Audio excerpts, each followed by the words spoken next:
Hey there, papayas. Before we dive into today's content, I want to make something clear. The information presented in this video is derived from Datamined sources and is intended solely for entertainment educational purposes. Alright, so how's it going, everyone?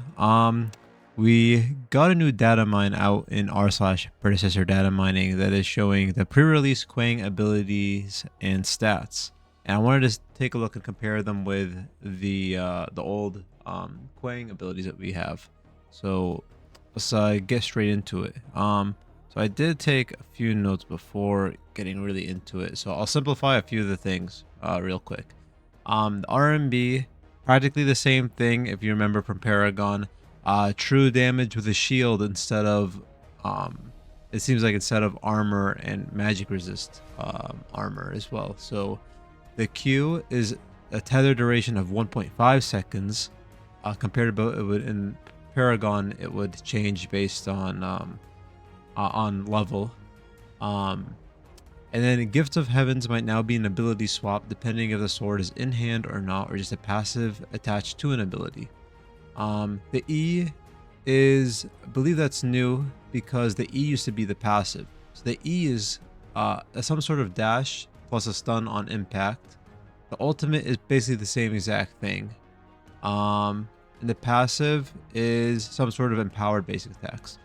Now that's just to be really quick, and we'll go through it over here. So primary ability, some sort of left-right trails, basic attacks. That's what the LMB is. The RMB is the Light of Heaven. So if you take a look here on the RMB, in the original, the beams of light from heavens, the light that hits the sword AoE ability damage around it.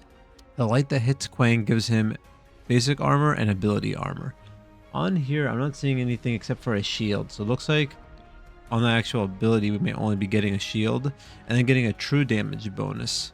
And I don't think this says anything about any type of true damage. This says it scales on ability power, but true AP scaling, the true ability power scaling, probably what that is. So it's not, it's going to be ability damage, but true damage.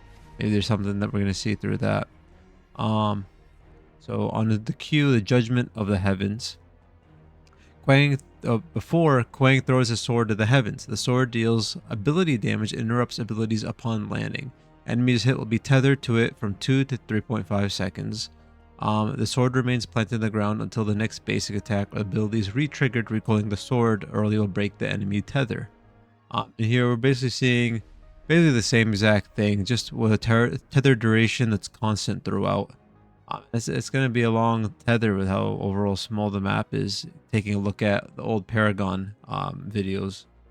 So that's it for that one. Take a look here. Just the gameplay cues, just animations, whatnot.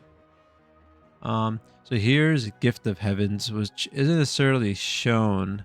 Well, here you have it as a passive as it took over E in Paragon, but here we have the data miner owl saying maybe stacked onto the Q, or the ability swapped on E when the sword is in his hand or outside of his hand. It could just be a passive on top of the new E that's coming out. I think Pred has already done that before, so you know we'll probably still see it. So we will get there'll be a damage to it, some AP scaling. There's some tick damage, scaling per tick. Damage to healing base, so a chance to healing. Minion reduced healing. So this will be something that, you know, we'll see that Omega will send out to us. But the actual E is Surge. It looks like some sort of dash with an impact that will then throw a stun. So a 0.75 stun duration. So that's going to be interesting to see. Is he going to have some sort of escape now? All right. And last look is the ultimate. So the R, the Furry of the Heavens. Furry. So here we're seeing AP scaling. Seems like he's gonna be an ability power scaling type of character. I don't remember if he was. I never played Kwang. So this is gonna be kind of interesting to see. I was watching like his video. I'm like, he could be an interesting mid laner. But I think he's probably going to still benefit being a pretty good jungler, especially with the tether. and it depends on what range they give us. And so far, a lot of the abilities seem to be having further range than I remember. So that tether could be really strong.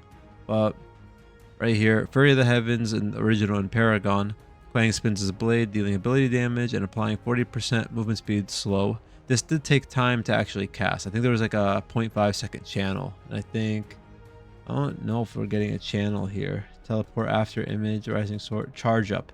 There's a charge up, but we're not seeing the timing for this charge up. But that's what it seems like we're getting here.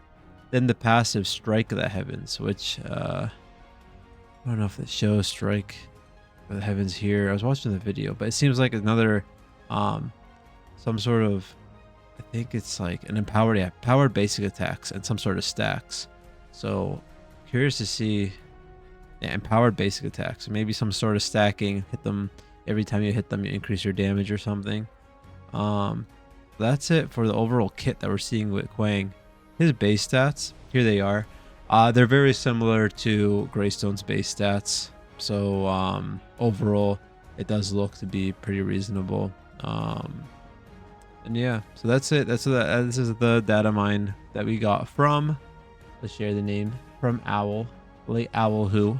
So, but yeah, let me know what you guys think of Kwang coming out. And once again, this is all for research, for fun. This could also be completely wrong. But yeah, let me know in the comments what you think. If you liked the video, let me know. If you didn't like the video, also do let me know in the comments below.